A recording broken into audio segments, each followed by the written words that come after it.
A local girl is rising above her bullies, and she's not stopping there. So I knew I had to do something and make a change.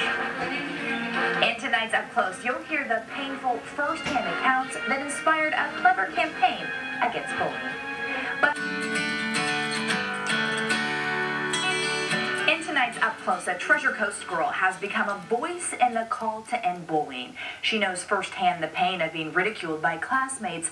Now she's transforming that pain into something positive. As Randy Gyllenhaal shows us, it all started with a coloring book.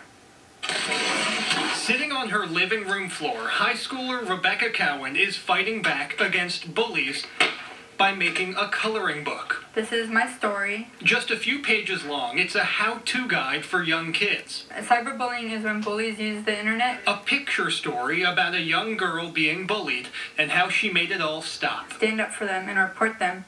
Tell your parents or teachers.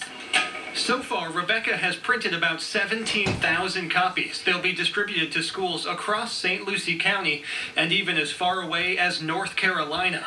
This all started last year when Rebecca, usually a shy, passive girl, became a victim of bullying herself. It hurt. It hurt. She says a few girls in her class treated her like she was a servant. Like I was their property. She thought she was making new friends. Turns out she was just being ridiculed. So I knew I had to do something and make a change. My name is Rebecca Cowan. I am a senior at Treasure Coast High School, class of 2013. So the once shy high school senior began to make her voice heard, speaking to local schools, even to the city government. My first 2 years of high school, I was bullied. I didn't know that was what was happening to me.